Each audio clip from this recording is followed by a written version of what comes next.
Hello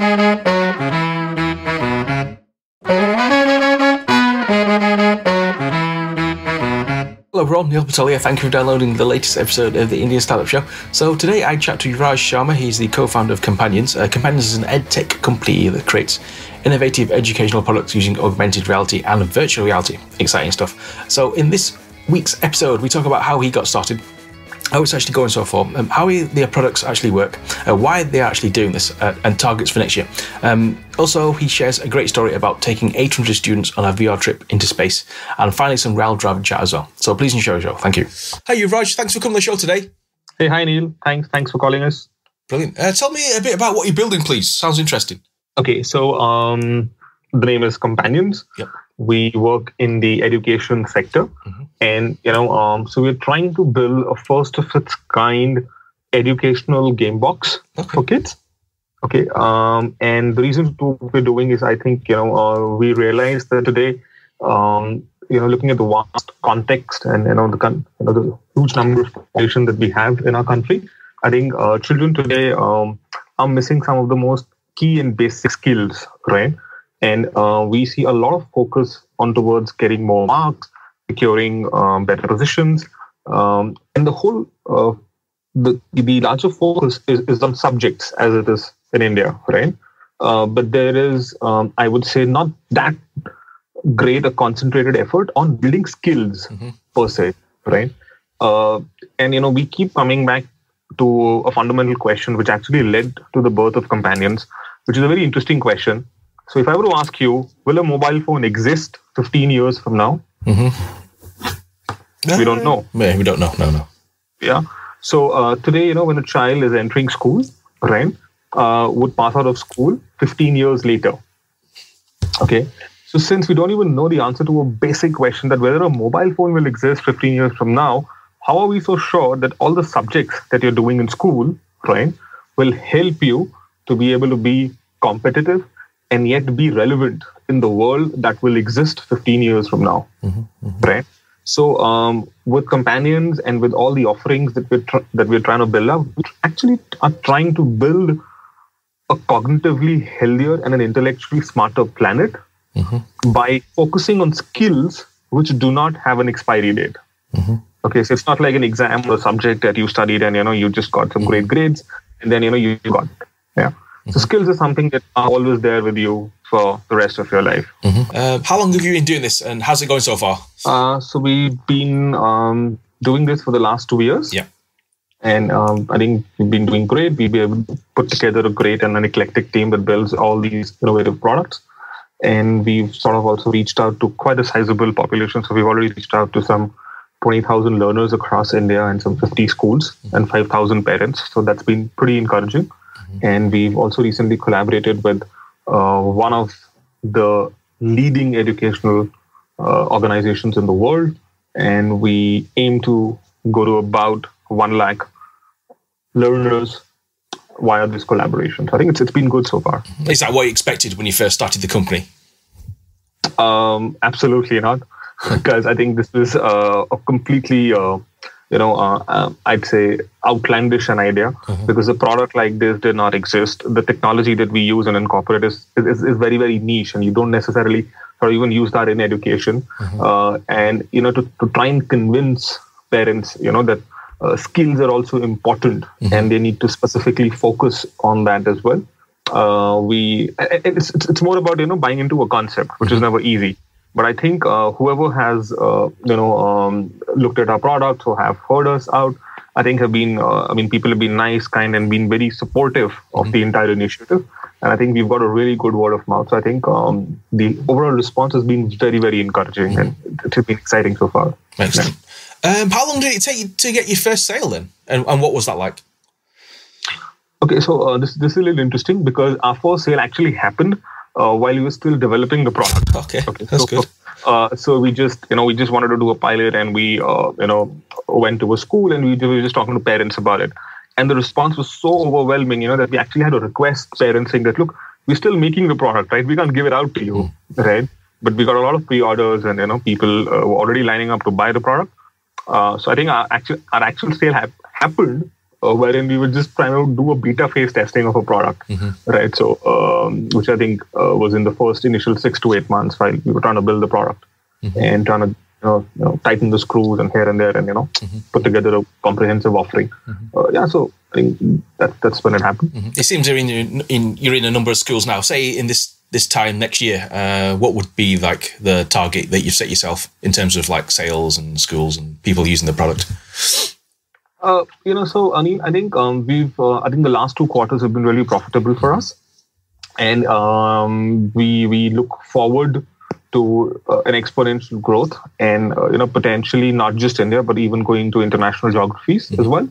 So we are looking potentially to touch a user base of close to about some 5 to 7 lakh learners, not just in India but even across the globe.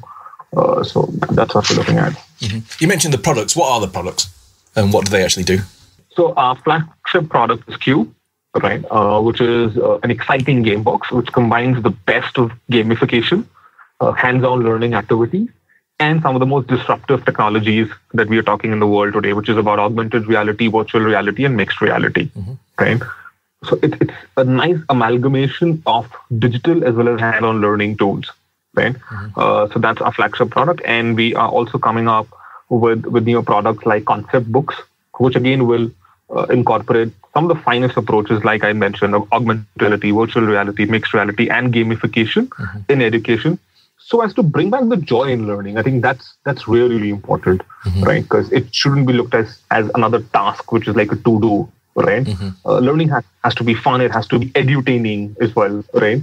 So I think that's what we aim to do with all our offerings and products. So I think Cube, concept books, and we also have a product wherein we tie up with companies as well who reach out to more number of students, not just in India but globally as well, and help them sort of put together this whole piece of how AR and VR can play a very, very significant role in learning happens, not just in India, but everywhere.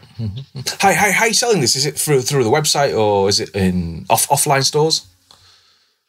I think right now we are sort of, selling it online, right? And I think we've got a great response. I think I think the traction would grow. I think we would probably even look at some of the offline mediums as well. But I think right now it's largely online. And you said you were a co-founder. It was actually me and Gautam who started Companions and, came up with this whole idea of putting together this startup and in education. And, and like I said, it was just about, for us, it was about, bringing back the joy in learning. And we could see, even in our families, people we met, wherein we actually looked at young kids and, how they looked at education, right? And that is something, which sort of struck us. And we sort of decided to take the plunge and start Companions. How did you meet your co-founder? So we actually worked in a PE fund together. And that is wherein we met, sort of kept talking to each other, and we always wanted to do something. And I think over a period of time, we sort of evolved with the whole idea of Companions and what we wanted to do and how we wanted to be a disruptor in the education landscape and do something which, according to us, was meaningful and something which can generally add a value to a child's learning cycle. What would you say? What are you actually working on right now then? Are you working on any new products? Yeah, so we're working on some really exciting products right now. Like I said, we're working on these very interesting concept books for kids. And we are trying to use, like I said, things like augmented and virtual reality to bring alive concepts and, in a way, not just make learning fun, but also reduce the time in terms of understanding and grasping a concept. Because I think that is really critical. So why would you spend, let's say, a month trying to understand or grasp a concept, which perhaps, you could just do it in a couple of hours, right? And which gives you the freedom to do a lot more and learn a lot more and explore a lot more, right? So from, changing the system, which is largely teacher-led, and the other side of the same story is that, at best, learners are just passive recipients of knowledge rather than active explorers of concepts, right? So that's the paradigm shift that we want to bring on through our various concept books. We want to launch some of the most interesting, games, card games, board games, right? Some of the things which kids fundamentally enjoy playing or, spending time with. But can we use them intelligently to be able to drive home some of the most complex concepts? And like I said, bring back the joy in learning. Does it actually work then? I mean, what kind of feedback are you getting from the kids themselves? I think it's been amazing, because I think we haven't seen a kid, who, wants to come back home and pick up a textbook or a book and wants to read. They are born, wherein they like seeing the Iron Mans of the world, right? They love their cartoons, right? And the animated movies. And they want learning to be like that also, right? So the age-old textbook isn't really that exciting, but the moment you give them a VR journey, right? And it's supposed to be a fun edu venture, pretty much like the movie National Treasure, wherein one thing leads to another. And in the process, you're not just learning, but you're enjoying the whole, I would say the whole idea of learning, right? I think it's just been phenomenal. Wherein, we've, when we go to schools, I think it's largely the games period, which kids enjoy the max. But I think when we did whatever pilots we've done, I think it's just difficult to, say bye to kids because they just want to do it, right? And, the most encouraging response has been, when these kids come back and actually share with us, oh, this was so cool and so easy. So maths is no longer looked at like something which is like fear psychosis and, oh, I can't do this, right? It's suddenly more fun, it's engaging, and even I can do it, right? I mean, I can learn about, let's say, linear equations by playing basketball.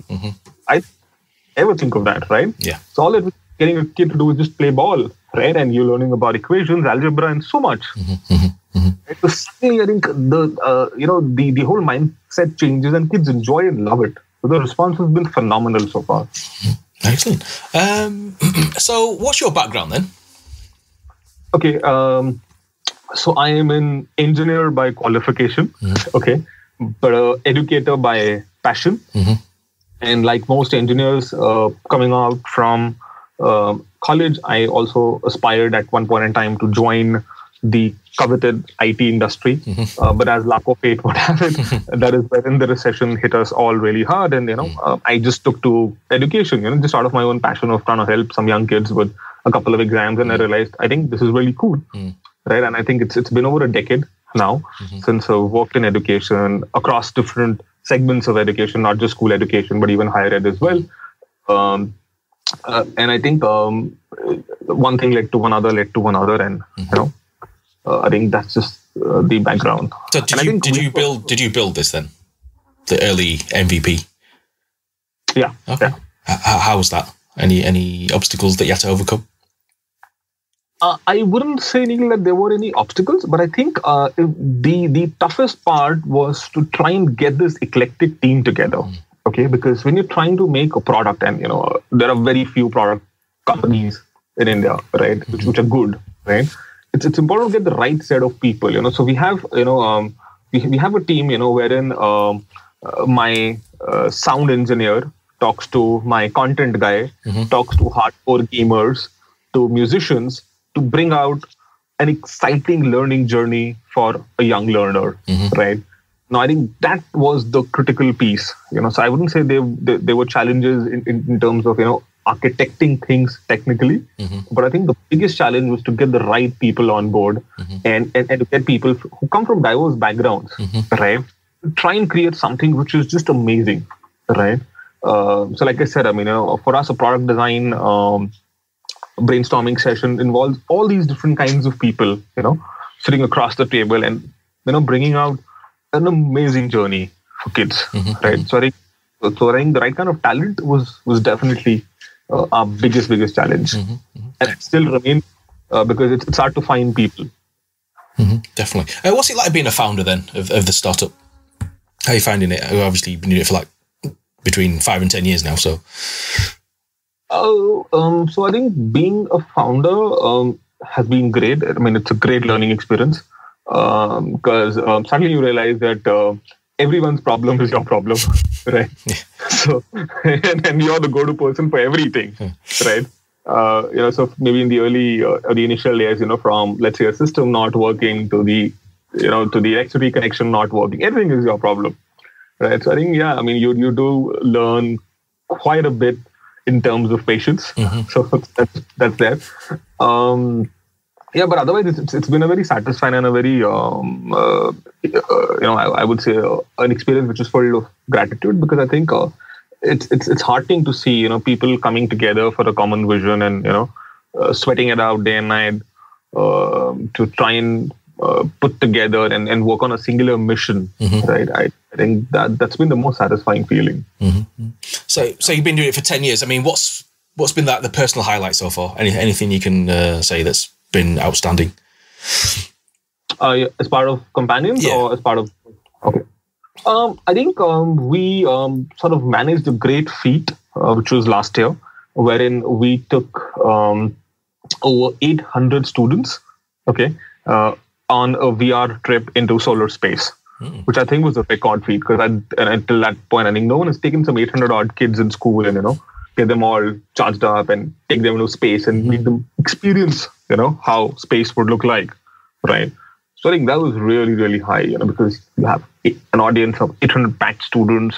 Every kid is excited and they just love it. And, and the whole conversation in corridors is all about, oh, did you see Mercury, or did you see that asteroid? It was just awesome. The black holes there. So suddenly you could see that the entire ambience and the entire conversation in these corridors was so positive, right? And to get 800 kids excited on something is not an easy task. Congratulations on that one.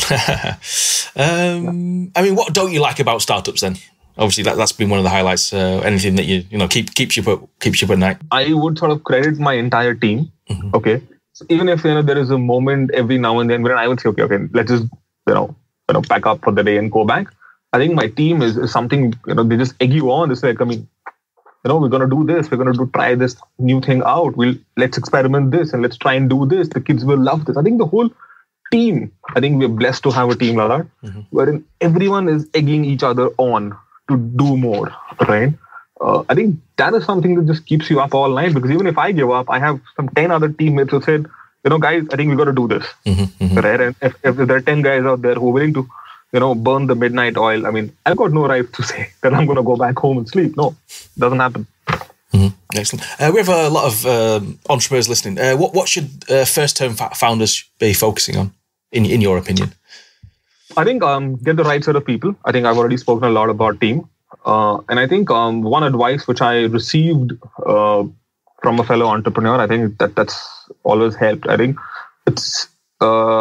I think your team will play a critical role. So I think it's important to hire slow and fire fast. Because at times, we hire in a hurry and then, you just persist. But I think it's about getting the right set of combination early on. I think that's what will drive growth as an entrepreneur. And I think it's just about coming back to the drawing board every now and then. And, as in technology, you've got to be agile, right? Follow an agile methodology. Right? So I think you really have to come back to the drawing board every month and say, okay, what's working, what's not working. So I think do a self-critical analysis and try and do that as often as you possibly can. And keep hunting out and keep looking out for talent, because I think your team is directly proportional to how your growth will be in the next 5 or 10 years. You've mentioned staff. I mean, what do you actually look for when hiring staff then? Is it like technical skills or is it all-round skills? We have a very clear fundamental policy, which we sort of stick to. And we don't really check for degrees or marks or skills or whatever, right? Because that is something, you've obviously had a certain journey. What we're looking at is do you have the right kind of skills? Because that is something that we work on, right? So are you, so more than the marks and the degrees, do you have, let's say, logical ability? Okay. Do you understand what is bits and pieces of, let's say, design thinking? Okay. How often have you innovated in your life, or have you even thought of different situations? So for us, a recruitment process is all about understanding an individual and seeing whether that individual would fit well into our system. And the key skill that we definitely look out for are logic, things like how good are they at visualizing stuff, and coming up with out-of-box ideas. And what would you say is like the overall vision of the company then? So, like I said, I mean, we want to build an intellectually smarter and a cognitively healthier planet.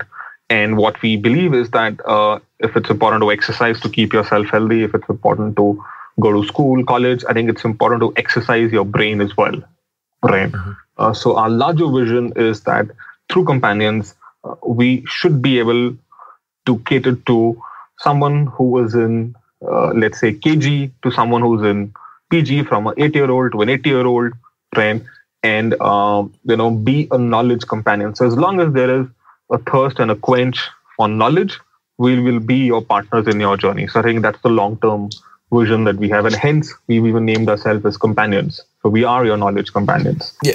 How are you reaching out to schools then? Obviously, you've got a lot of schools on board. Is it just like word of mouth, or is it email, or is it actually going to the schools themselves and trying to sell the product there and then? We don't want to build a very heavy, let's say a feet on street kind of a force. So we largely follow the online mediums and different methods. And I think whoever are our partner schools, I think we genuinely believe in servicing and working with them well. I think word of mouth coupled with our online initiatives really help us reach out to a lot of people. I think we get some great responses as well. In fact, yeah. Last few questions then. Have you got any like heroes that you admire? A lot of them. It's difficult to name one. I think there've been multiple.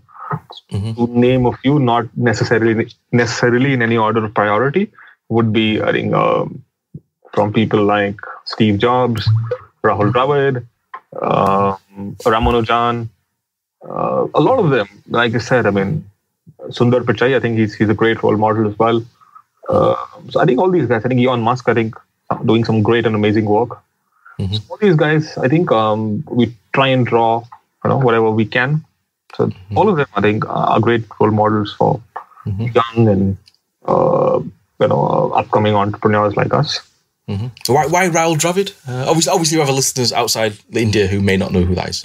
So I think I think he's one of the most to ever come out of India, and not just for his cricketing ability and talent, which I think was, I think he was just amazing at it.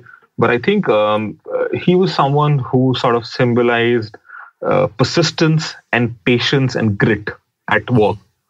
And I'm, myself a firm believer that nothing comes easy, right? You have to persist, you have to slog, you have to, really, really go through the grind. And I think people who are able to do it consistently over a period of time do come out as successful people.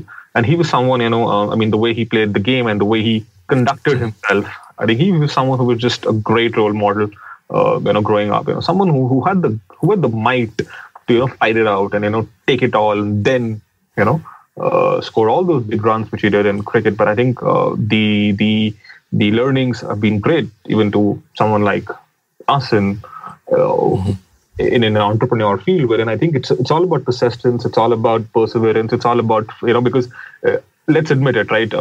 As a startup, you're going to face more I would say gray days than happy days, right? I think it's about the people who stick long enough and have the gut to fight it out are the ones who I think will eventually make it. So I think Dravid was a perfect example of that. How did you find his T20 career? I think he was towards his fag end when T20 came in, but I think because obviously he had to change his mindset and style. Had to change, and I think, but he did that as well significantly, because he was always someone who can actually keep wickets and also play as a batsman. So he's always a great asset. And the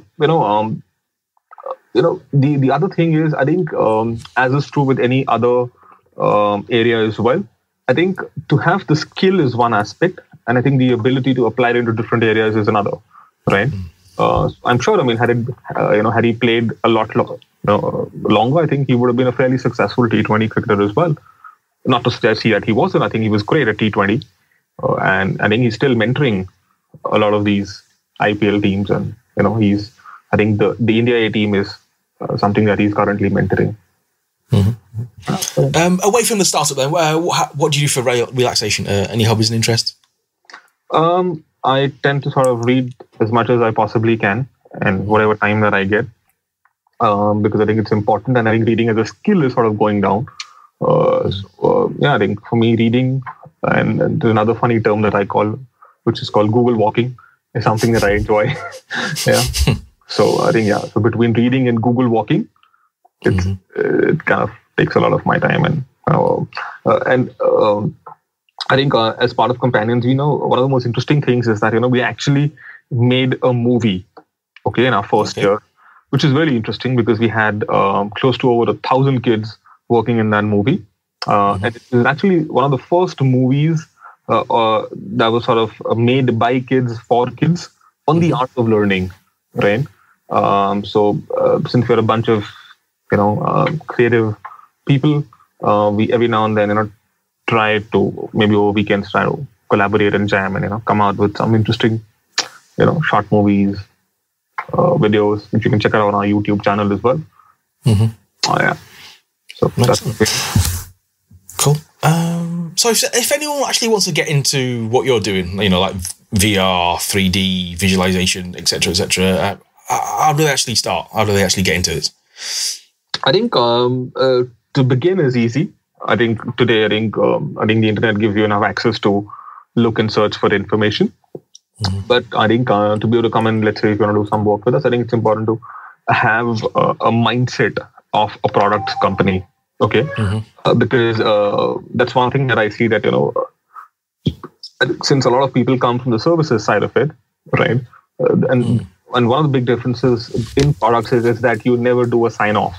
So it's just about continuous innovation, right?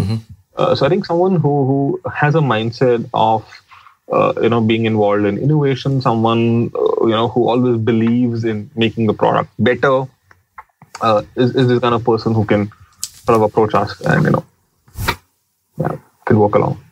Excellent. Okay, last question for people who want to learn more about you and Companions. What must they do? Keep following our blog, our YouTube channel. We'll be posting out some interesting stuff, right? We have a very simple ID, which is Namaste, which is the Indian way of greeting.